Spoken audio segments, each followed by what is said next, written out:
चलिए देखिए यहाँ पर है आपका प्रेपोजिशन, प्रीपोजिशन लेक्चर नंबर 40। और ये देखिए प्रीपोजिशन थोड़ा सा इंपॉर्टेंट क्यों है, इसलिए है क्योंकि ये उल्टा लिखा है। इसको पहले बढ़िया सा लिखते हैं। देखिए ये बना है एक्चुअली प्री प्लस पोजीशन से बना है, ध्यान दीजिएगा, प्री प्लस पोजीशन से बना है। पोजीशन मीन्स होता है पोजीशन, किस पोजीशन में बैठे हो, सही पोजीशन में बैठे हो तो पोजीशन है ना। पोजीशन का मतलब होता है एक स्थिति, और अब उस पोजीशन के पहले किसी को बैठा दो। जैसे आप जिस भी पोजीशन में बैठे हो, अगर आपके पहले किसी को बैठा दिया जाए तो आप कंफर्टेबल फील करोगे, अनकंफर्टेबल फील करोगे, कैसा फील करोगे?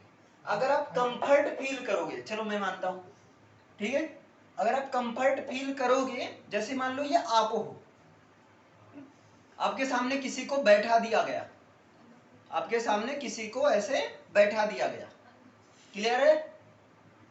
तो जो है आप अगर कंफर्ट फील करोगे तो इसका मतलब कोई भी प्रॉब्लम है तो ये आपके लिए सॉल्व कर दे रहा है, तभी तो आप कंफर्ट फील करोगे, है ना। और कोई भी जानकारी हुआ ये आपको यहां से उठाएगा, हाँ बता, ठीक है इन्होंने बताया, ये जाएगा, देखो बापू तुम्हारी बिटिया बीमार है, अच्छा ठीक है बेटा जाओ दवा दो, क्लियर है?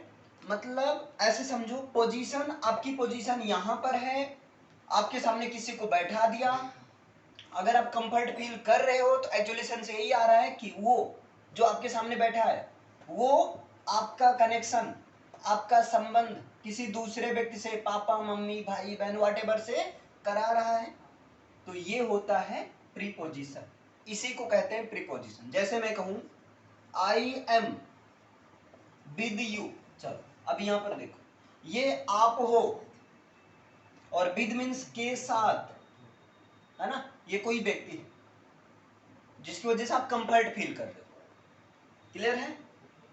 अब विद बता रहा है कि देखो आई एम विद यू, मैं तुम्हारे साथ हूं, मैं तुम्हारे साथ हूं, तो विद बता रहा है कि तुम्हारा संबंध मेरे से है, मुझसे है, और मेरा संबंध तुझसे है, समझ रहे हो ना? तो ये विद क्या हुआ, प्रीपोजिशन, मजाक कर लो, आई एम यू, मैं तुम हूं, आई एम यू, मैं तुम, ऐसा तो है नहीं, गलत हो जाएगा ना, तो ये चीज है। देखो एक छोटा सा मजाक ने पूरा कॉन्सेप्ट समझा दिया प्रीपोजिशन का। करो मजाक और करो कुछ ऐसे, मैं समझाता हूं, चलो कोई ना। अच्छा, तो प्रीपोजिशन ऐसा शब्द होता है जो किसी नाउन या प्रोनाउन के पहले यूज होगा, इतना समझ में आया? प्री मतलब समझे, प्रीपोजिशन एक ऐसा शब्द होता है जो किसी नाउन या प्रोनाउन के पहले यूज होगा और उसका संबंध किसी दूसरे नाउन या प्रोनाउन से बताएगा, क्लियर है? जैसे मैं कहूं the pen is on the table, pen जो है मेज पर है, अब ये देखो ये टेबल क्या है, नाउन है, इसके पहले आन आया, आन बता रहा है भैया टेबल तुम्हारे ऊपर ना पेन रखी है,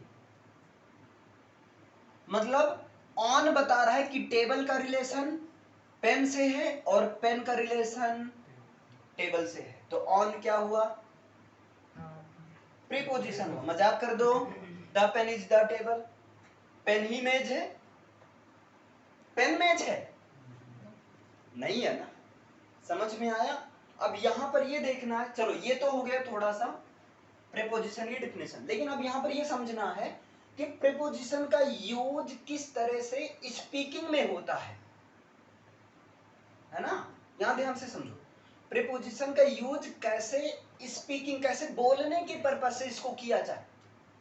तो एक सिंपल सा मैं डायलॉग बताता हूं जो कि दुनिया में ऐसे घूम रहा है, मैं तुम्हारे बिना नहीं रह सकता हूं, ये देखो, है ना। तो ध्यान से समझो, अभी यहां पर मैं लिख रहा हूं, थोड़ा सा देखो, इसको माइंड पर मत लेना, मैं समझाने के लिए ऐसा ऐसा एग्जांपल देता हूं, मैं तुम्हारे बिना, यहां ध्यान से समझिए, नहीं रह सकता, अभी यहां पर ध्यान से समझना, मैंने क्या किया है, आप तो इतना बना सकते हो, मैं नहीं रह सकता हूं, इतना तो बन ही जाएगा। मैं नहीं रह सकता हूं, मैं जिंदा नहीं रह सकता हूं, मैं जीवित नहीं रह सकता हूं, हो गया। आई कैन नॉट और सर्वाइव, आई कांट सर्वाइव मतलब मैं नहीं रह सकता हूं, किसी के बिना, तुम्हारे बिना, पापा मम्मी के बिना, पैसे के बिना, पानी के बिना, जल के बिना, हवा के बिना, कुछ भी ऐड कर दो, ठीक है, यहाँ कुछ भी ऐड कर दो, कोई दिक्कत नहीं, ये तो भौकाली है केवल, तुम्हारे बिना। अबे यार, कोई किसी के बिना मरता नहीं, सब जिंदा रहता है, लेकिन यहाँ पर कुछ भी ऐड कर सकते, इसको इसलिए मैंने साइड में हटा दिया। तो तुम्हारे बिना, अब यहाँ के बिना, ये जो है, ये जो बिना है, इसकी इंग्लिश होती है विदाउट, ये आपका है प्रीपोजिशन, ये आपका है प्रीपोजिशन। अब ऐसे प्रीपोजिशन है कि उनका स्पेसिफिक अर्थ निकलता है, समझे, कुछ ऐसे प्रीपोजिशन है कि उनका अपना एक स्पेसिफिक अर्थ निकलता है, जैसे विदाउट, तो विदाउट का स्पेसिफिक अर्थ क्या निकला है, के बिना, तुम्हारे बिना विदाउट यू, उसके बिना विदाउट हर या विदाउट हिम, राम के बिना विदाउट राम, पापा मम्मी के बिना विदाउट पेरेंट्स, है ना, सिस्टर के बिना विदाउट सिस्टर्स, ऐसे टीचर के बिना विदाउट टीचर्स, जल के बिना विदाउट वाटर, आग के बिना विदाउट फायर, इस तरह से जिसके भी। तो अब समझे प्रीपोजिशन क्यों जरूरी स्पीकिंग के पर्पस से, है ना। तो यहां पर विदाउट यू कर दो, या जो कुछ भी रहे, विदाउट वाटर कर दो, विदाउट एयर कर दो, तो एक तो आपका कंप्लीट हो गया। तो विदाउट का यूज कहां करना है, ऐसे मैं आपको बताऊंगा 48 प्रीपोजिशन, 48 प्लस ही रहेगा, कम नहीं रहेगा, और आपको वहां पर सिंपल से ये देखना है कि ऐसे प्रीपोजिशन रहेंगे जिनका स्पेसिफिक अर्थ निकलेगा, क्लियर है, और उसके बिना काम नहीं चलने वाला है, प्रीपोजिशन के बिना काम नहीं चलने वाला। क्यों नहीं चलने वाला है, क्योंकि यार विदाउट का मतलब के बिना तो है, सेंटेंस कैसा भी हो, छोटा हो बड़ा हो, लेकिन विदाउट का यूज के बिना के सेंस में आपको करना है, चाहे आप शुरुआत में सीख लो, चाहे अलग अलग करके सीखो। इसको दो तरीके से सिखाया जाता है, एक तो पूरा प्रीपोजिशन में करके बता दूंगा, और एक अलग अलग, जैसे वहां पर मान लो lecture number 41 use of without, तो 2-4 बताऊंगा, 10-20 एग्जाम्पल करवाऊंगा, तो बात वही हुआ। अभी मैं क्या करता हूं, ऐसे एक एक बता देता हूं, फिर प्रैक्टिस आपको अलग से करवा दूंगा, जैसे कि सब में होता है ना। चलो आगे चलें फिर, ये चीज तो अब ये भी सेट हो गया कि प्रीपोजिशन क्यों पढ़ना है, वो भी स्पीकिंग के पर्पस से।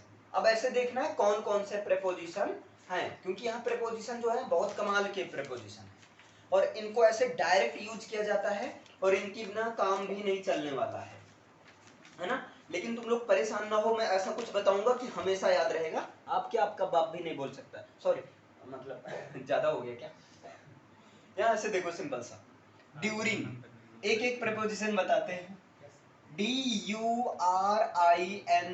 और सब लोग इधर देखो, इधर ड्यूरिंग, ड्यूरिंग का यूज करना है के दौरान के सेंस में, किसके सेंस में, के दौरान के सेंस में, या के समय में के सेंस में करना है। अब मैं सबसे पूछूंगा, है ना, जैसे मैं कहूं तुमने छुट्टियों के दौरान क्या किया, बोल भाई क्या किया, पास्ट इंडिफिनिट टेंस, आंसर मत बताओ घूमे, मुझे पता है, तुमने छुट्टियों के दौरान क्या किया, तो पास्ट इंडिफिनिट टेंस है, क्या होगी, ट्राई करो, what did you do, what did you do during the holidays, तुमने छुट्टियों के दौरान क्या किया, what did you do during the holidays. समझ में आया इतना, बोलो भाई, इतना क्लियर।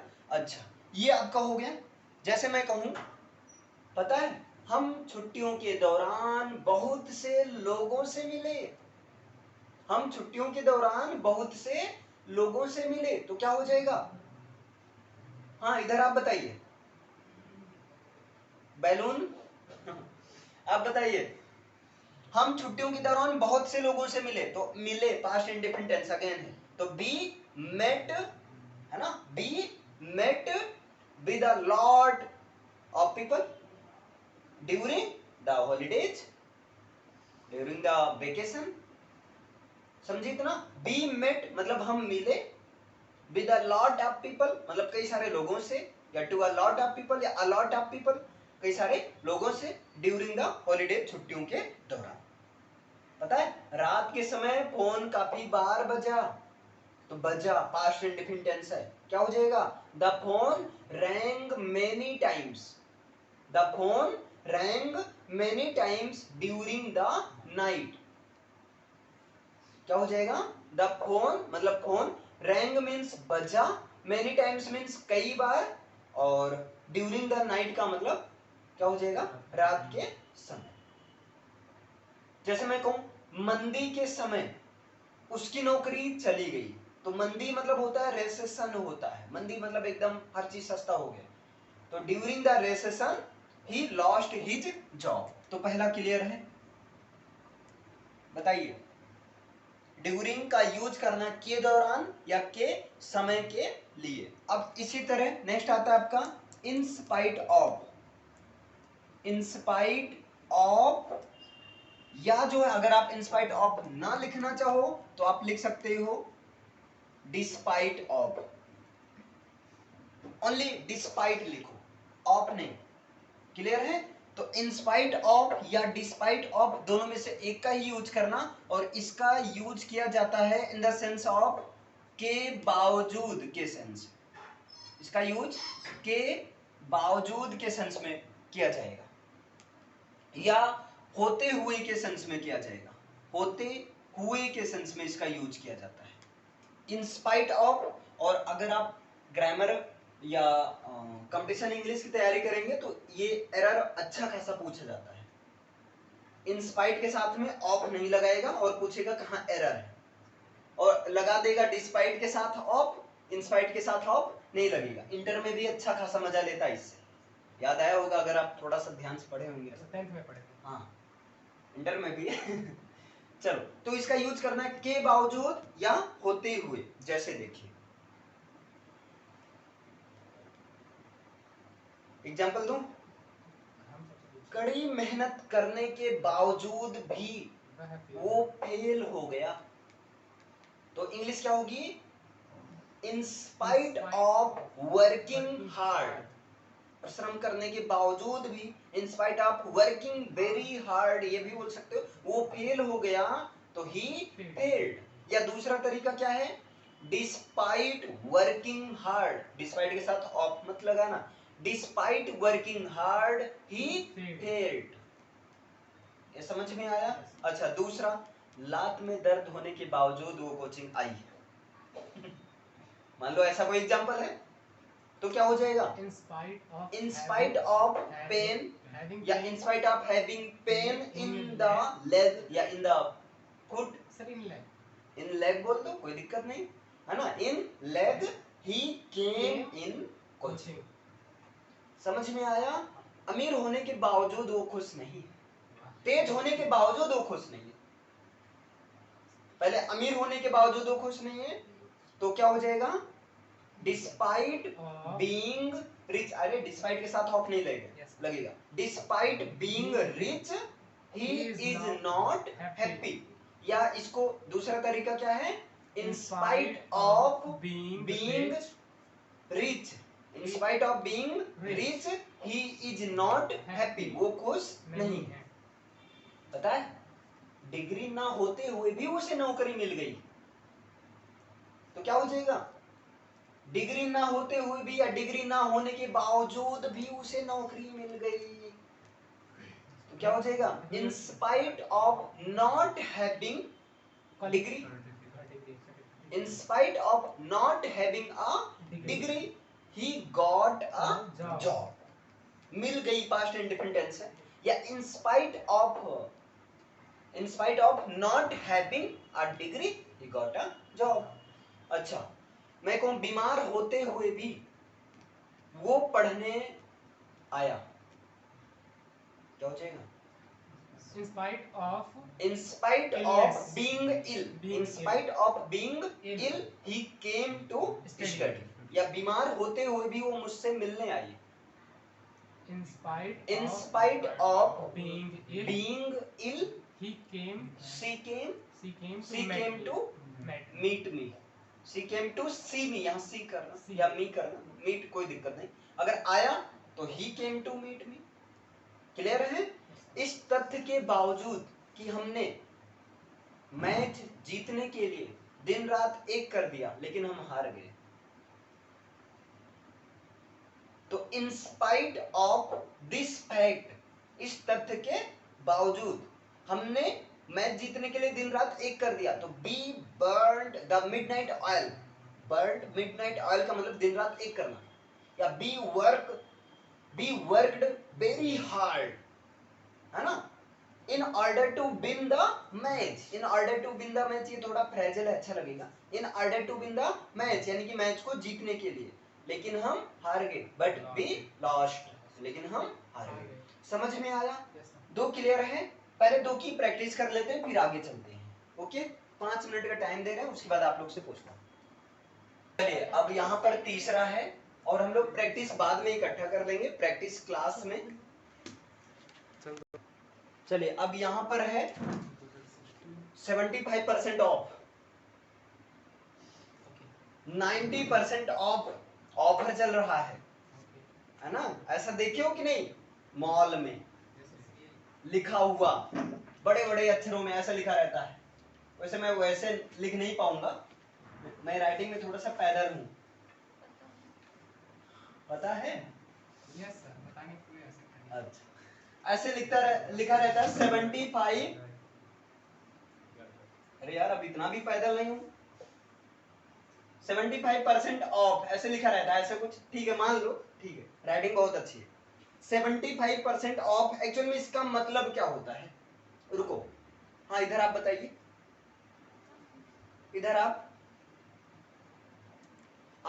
मींस कोई 100 रुपए का है, हाँ, तो उसे 25 का मिलेगा. 25%, 25 रुपए का मिलेगा. हाँ, आप बताइए. 75% ऑफ का मतलब क्या होता है? जो ऐसे सिटी मॉल या और क्या बोलते हैं, मेगा शॉप वगैरह में लिखा रहता है, उसका मतलब क्या होता है? आपके द्वारा की गई खरीदारी पर 75% का डिस्काउंट रहेगा. नहीं, 75% तक का यू डोंट हैव डिस्काउंट रहेगा. भाई सुनो, मैंने क्या कहा? बड़े बड़े अक्षरों में लिखा रहता है 75% ऑफ. तो 75% ऑफ का नहीं भी लिखा रहता, याद रखना. ये कहीं कहीं अप टू नहीं लिखा रहता. आप करो यहाँ पर अप टू रहेगा, बिल्कुल रहता है, छोटा सा रहता, लेकिन कहीं कहीं छोटा सा, कहीं लिखा ही नहीं रहता है.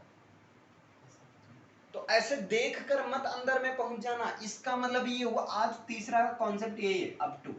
और अप टू का यूज करना तक के सेंस. समझ में आया? तो ये जो 75% ऑफ लिखा रहता है, ये अप टू, आप देख लेना कहीं अप टू लिखा है कि नहीं. कभी कभी अप टू को ऐसे लिख देते हैं, अप टू, और छोटा लिखते हैं, छोटा लिखते हैं, कभी लिखते ही नहीं है. इसका रीजन ये है कि आपको लगे, है ना? इसका मतलब ये है कि 75% तक का ऑफ. आपको जीरो भी मिल सकता है. अब घटिया से घटिया सामान लोगे तो 75 क्या, 80 भी दे देंगे.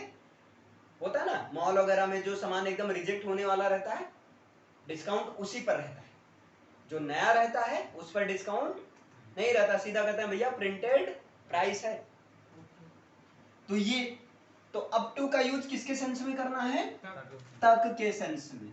जैसे मैं कहूं, मैं 10 तक गिनूंगा, उसके बाद आप बोलना. इधर मैं 10 तक गिनूंगा, उसके बाद आप बोलना. इसकी इंग्लिश क्या होगी? I will count up to 10. After that या thereafter you have to speak. उसके बाद आपको बोलना है. अश्वनी 100 तक गिन सकता है, मैं 10 तक, और अश्वनी 100 तक गिन सकता है. तो Ashwani can count up to 100. इस कमरे में, पता है, इस कमरे में 50 लोग तक बैठ सकते हैं. 10 तो तख्त के नीचे बैठ जाएंगे. इस कमरे में 50 लोग तक बैठ सकते हैं. तो क्या होगा? Up to 50 people. 50 people, up to 50 50 people can sit in this room। ये आपके हाथ में है। अब इसके लिए फ्रेजल होता है, this is in your hand, लेकिन इसके लिए एक फ्रेजल होता है, इट्स अप टू यू, है ना?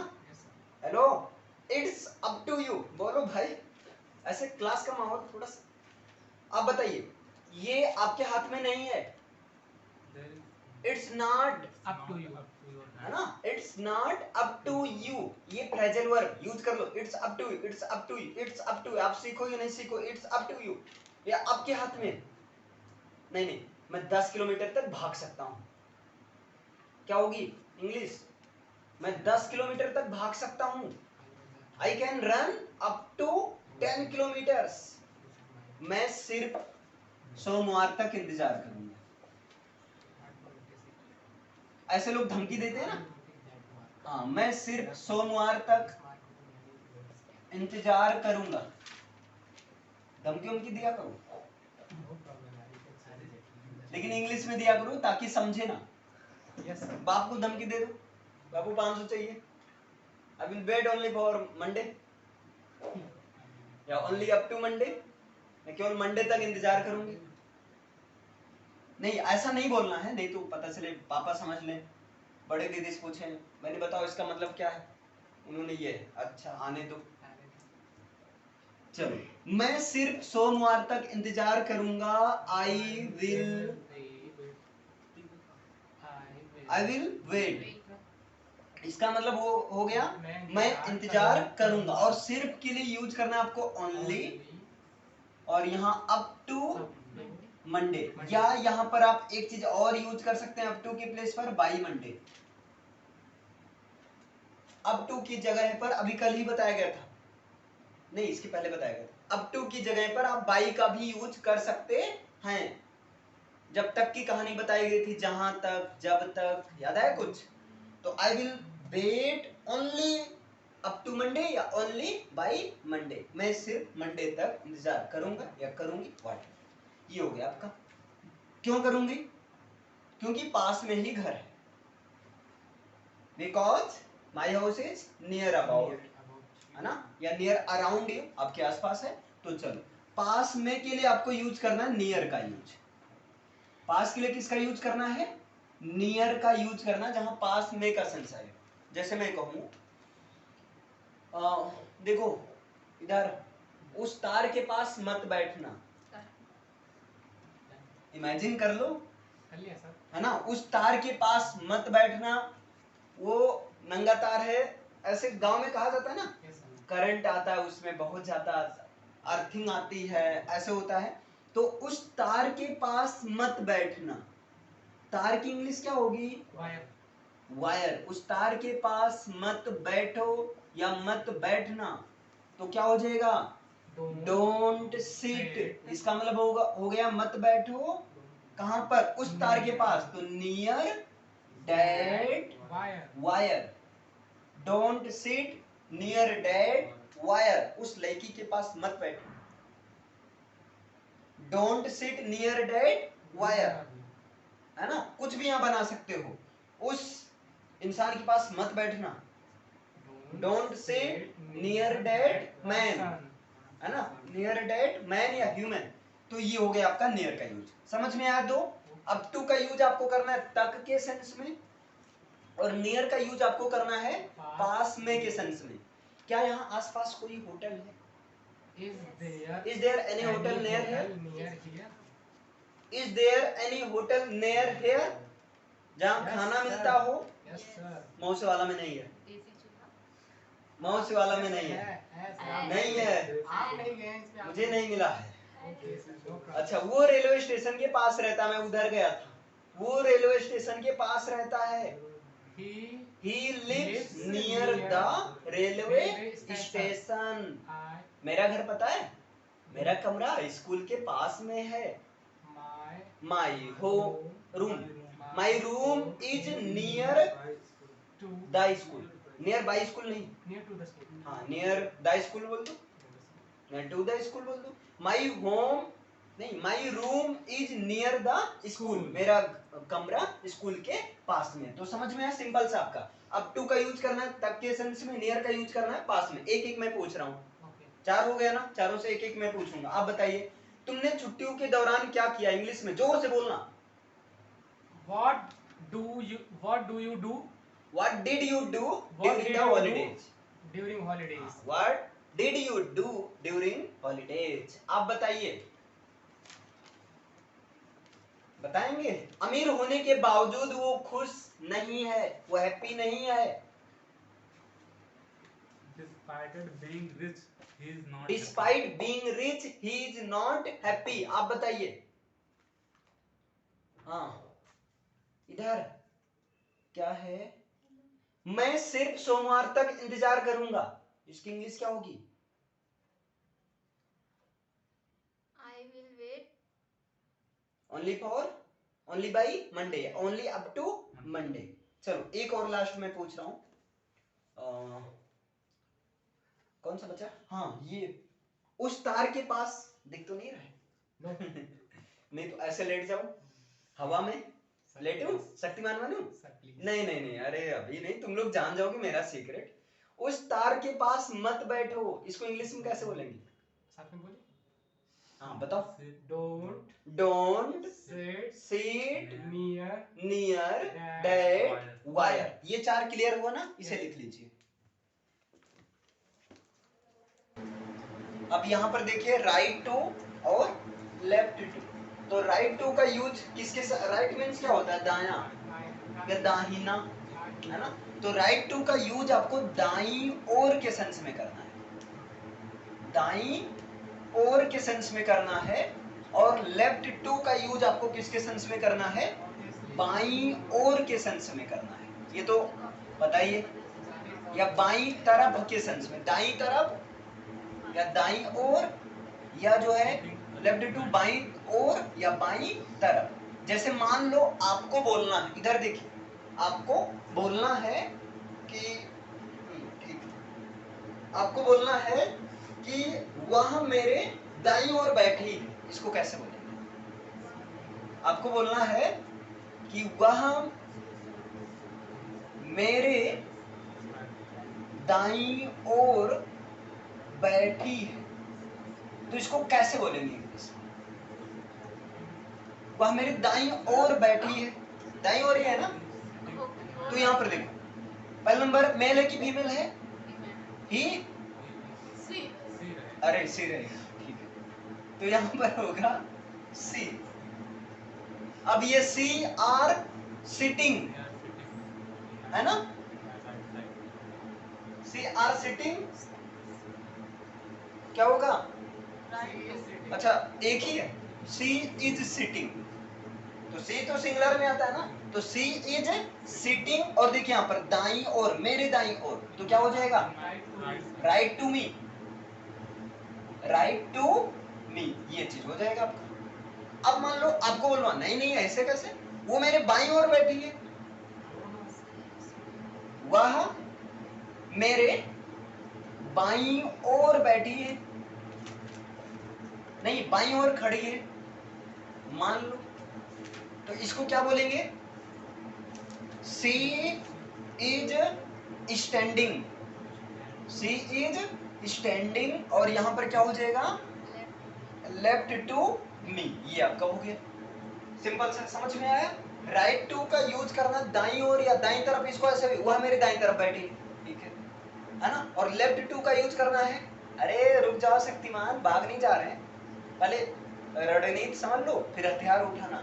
लेफ्ट टू का यूज करना है बाईं ओर या बाईं तरफ के सेंस में। जैसे वह मेरे दाईं ओर बैठी है, तो she is sitting right to me, वह मेरे बाईं ओर खड़े हैं, अच्छा, she is standing left to me, ये हो गया आपका।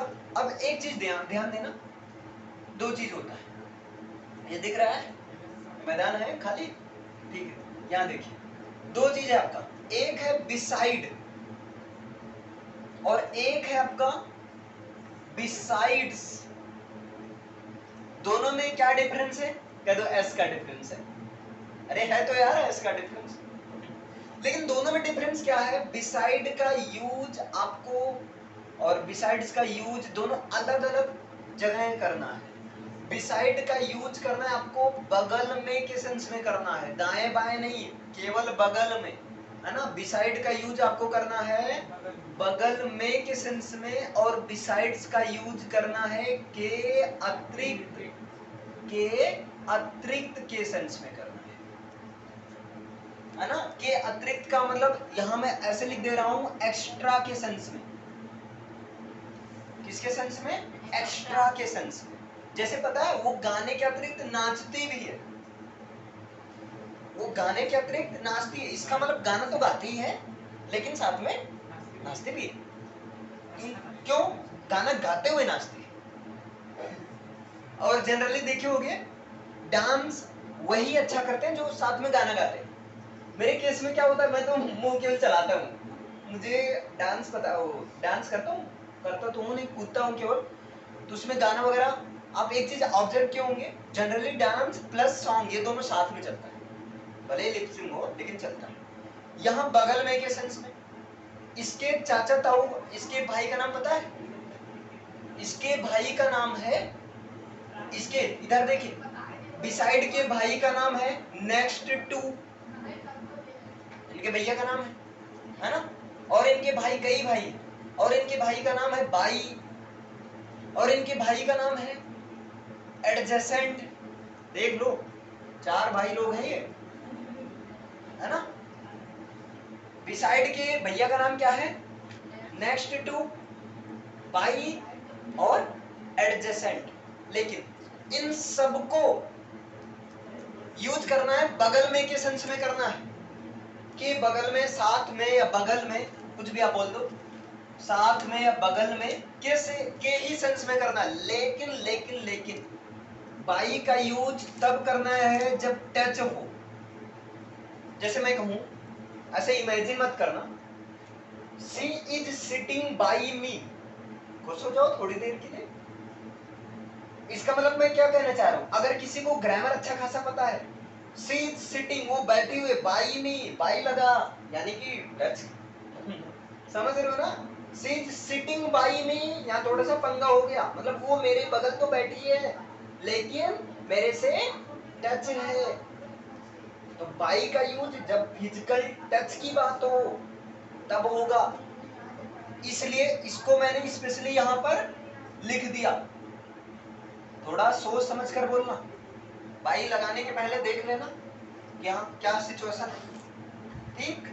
तो इसके भैया का नाम है, सारे भाई लोग का एक ही काम है कि बगल में, ये बताएंगे कि बगल में कौन है, और यहाँ बिसाइड्स का मतलब और कौन है, एक्स्ट्रा में कौन है। तो जैसे एग्जांपल की बात करूं, जैसे मैं कहूं वो लड़की है, यार कुछ और एग्जांपल करते हैं, ये ज्यादा हो जाता है ना। वह मेरे बगल में बैठा था, तो देखो बैठा दो उसको मेरे बगल में, वह मेरे बगल में बैठा, अरे क्या लिख रहा हूं भाई, वह मेरे बगल में बैठा था, तो मेरे बगल में बैठा था, है ना। किसके बगल में? मेरे बगल में, तेरे बगल में नहीं, मेरे बगल में। अब देखो मेरे बगल में बैठा था, तो ही वाज सिटिंग, यहां ध्यान से समझना, ही वाज सिटिंग। एक तो मैं सिंपली कर सकता हूं बिसाइड मी, इनके भैया को साथ में लिए, तो बिसाइड मी की जगह क्या यूज कर सकता हूं? नेक्स्ट टू मी, और बाकी सारा कहानी यही रहेगी। और अगर मान लो मेरे बगल में एकदम मेरे से टच में एकदम चिपक कर बैठा था, बुरा मत मानना, बैठे नहीं थे, टच में हो एकदम चिपक कर, ठंडे का मौसम है, तो वहां क्या कर देना? बाई में कर देना, है ना। या एक और तरीका है, वो क्या है? एडजेसेंट मी। तो ये 4 तरीका है, समझ में आया। लेकिन अगर मैं कहूं कि देखो वहां जब मैं गया था ना, जब वो मेरे बगल में बैठा था, तो वहां मेरे अतिरिक्त कोई नहीं था, वो तो भूत बैठा था, जो था वो कौन था? भूत था, भूत मेरे रिश्तेदार है ना। तो वहां मेरे अतिरिक्त कोई नहीं था, इसका देखेंगे, वहां मेरे अतिरिक्त कोई नहीं था,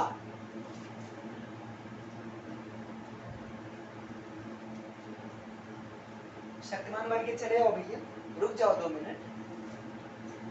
या आने का प्लान है, पहले हाथ फिर पैर खींचो। यहाँ देखो इधर, वहां मेरे अतिरिक्त कोई नहीं था, तो क्या हो जाएगा? There was no one, there was no one, इसका मतलब कोई भी नहीं था मेरे अतिरिक्त, मेरे अतिरिक्त, इसका मतलब केवल कौन था? मैं ही था, तो क्या हो जाएगा? बिसाइड्स मी, बिसाइड्स मी, है ना। मैं पढ़ाने के अतिरिक्त पता है खाना भी बनाता हूं, तभी तो खाता हूं। मैं पढ़ाने के अतिरिक्त खाना भी बनाता हूं, मतलब दोनों काम। तो बिसाइड्स का यूज एक्स्ट्रा के सेंस में, पढ़ाने के अतिरिक्त खाना भी बनाता हूं, यानी कि I cook the food, I cook the food, मतलब मैं खाना भी बनाता हूं बिसाइड्स टीचिंग, बिसाइड्स टीचिंग, पढ़ाने के साथ साथ मैं खाना भी बनाता हूं, कभी कभी बेवकूफ भी बनाता हूं, कभी कभी डांटता हूं। तो मैं पढ़ाने के अतिरिक्त कभी कभी डांटता भी हूं, क्या हो जाएगा?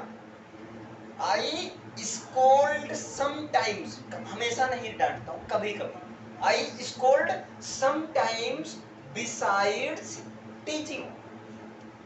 तो ये समझ में आया। देखिए फिफ्थ है राइट टू का यूज करना है दाईं ओर या दाईं तरफ के सेंस में, लेफ्ट टू का यूज करना है बाईं ओर या बाईं तरफ के सेंस में। वैसे 2 हो गया, लेकिन 2 को मैंने एक में कर दिया। यहाँ पर आपके कई हैं अलग अलग देखोगे, लेकिन एक मैंने किया है ना। तो बिसाइड्स का यूज करना है के अतिरिक्त के सेंस में जब एक्स्ट्रा बात हो, और बिसाइड का यूज करना है बगल में या साथ में। इनके चाचा ताऊ के लड़के का नाम क्या है? Next to, by, adjacent. मतलब बिसाइड से मान लो गुस्सा हो गए, तो बिसाइड की जगह और किसको यूज कर सकते हो? Next to, by, adjacent. अब चलो मैं कुछ पूछूंगा और उसे बताना है। पूछूं? मैं अंग्रेजी के अतिरिक्त 2 भाषाएं और बोल सकता हूं, एक अवधि और दूसरा हिंदी। क्या हो जाएगा? आई कैन स्पीक 2 लैंग्वेजेस या 2 language more. I can speak 2 language more, 2 languages more. मैं 2 भाषा और बोल सकता हूं बिसाइड्स इंग्लिश, इंग्लिश के अतिरिक्त। मुझे अंग्रेजी के अतिरिक्त विज्ञान भी पसंद है। I like science besides English, या मुझे तुम्हारे अतिरिक्त वो भी पसंद है। ऐसे लोग कहते हैं ना, मुझे वो भी सब पसंद है। तो आई लाइक यू नहीं, आई लाइक हर या हिम बिसाइड्स यू, ये कई ऐसे आप चेंज कर सकते हैं। वो गाने के अतिरिक्त नाचती भी है, तो सी डांसेस बिसाइड्स सिंगिंग। चलो मेरा घर उसके घर के बगल में है। My house is next to या बिसाइड हिज होम, और my house is next to his home. My house is by his home. My house is adjacent, क्या बोलेंगे? Adjacent his home. एक लास्ट बताएंगे। वो लड़की जो तुम्हारे बगल में बैठी है मेरी दोस्त है, ऐसे मान लो कहीं सिंबलाइज करते हैं ना। वो लड़की जो तुम्हारे बगल में बैठी है मेरी बहन है, पंगा नहीं लेने को, नंगा करके मारूंगा। अच्छा मुझसे पंगा मत लेना, इसको इंग्लिश में क्या बोलेंगे? डोंट मेस मी, याद कर लो, डोंट मेस मी, मतलब मुझसे मत उलझना, मुझसे मत पंगा लेना, ठीक है। तो वो लड़की डेट गर्ल या द गर्ल जो तुम्हारे बगल में बैठी है, तो who is sitting beside you, ठीक, इज माई सिस्टर या is my friend, is my जो भी है, वाइफ, मतलब जो भी है लिख दो ना, लिखने में क्या जाता है। चलो समझ में आया? तो आपका 6 हो गया। तो ये है प्रीपोजिशन का पार्ट नंबर 1, जहां पर हम लोगों ने एक बार रिवीजन करोगे। चलो बताओ, सबको बताना ड्यूरिंग का यूज किसके सेंस में करना है, जिसे पूछे कोई, और सबको बोलना इस बार, सबको बोलना इस बार। चलो ड्यूरिंग का यूज किसके सेंस में करना है? के दौरान या के समय के सेंस में। जैसे तुमने छुट्टियों के दौरान क्या किया, what did you do during holidays. आप बताइए इन स्पाइट ऑफ या डिस्पाइट का यूज किसके सेंस में करना है? के बावजूद के सेंस में करना है। जैसे अमीर होने के बावजूद तुम खुश नहीं हो, क्यों नहीं हो? Despite being rich you are not happy, why are you not happy? Clear है? चलो आप बताओ, अप टू का यूज किसके सेंस में करना है? तक के सेंस में करना है। मैं सिर्फ सोमवार तक इंतजार करूंगा, उसके बाद मार दूंगा। तो क्या हो जाएगा? I will wait only up to Monday, after that I will kill. ठीक। नियर का यूज किसके सेंस में करना है? इधर नियर का यूज किसके सेंस में करना है? पास के सेंस में। जैसे मैं कहूं मेरा घर स्कूल के पास में है, तो क्या हो जाएगा? माई house is near the school. चलो नेक्स्ट बताओ, बिसाइड का यूज किसके सेंस में करना है? अरे बताओगे कुछ? बिसाइड का यूज किसके सेंस में करना है? सब लोग बताओ मिलकर। के बगल के सेंस में। बिसाइड की जगह और किसका यूज किया जा सकता है? बाई, एडजेसेंट और नेक्स्ट टू। और बिसाइड्स का यूज किसके सेंस में करना है? के अतिरिक्त के सेंस में। क्लियर है? जैसे वहां मेरे अतिरिक्त कोई नहीं था, there was no one besides me. मैं पढ़ाने के अतिरिक्त बेवकूफी बनाता हूं, नहीं मैं पढ़ाने के अतिरिक्त डांटता भी हूं। आई स्कोल्ड बिसाइड्स टीचिंग। बस हो गया, इसे लिख लीजिए जल्दी से जल्दी।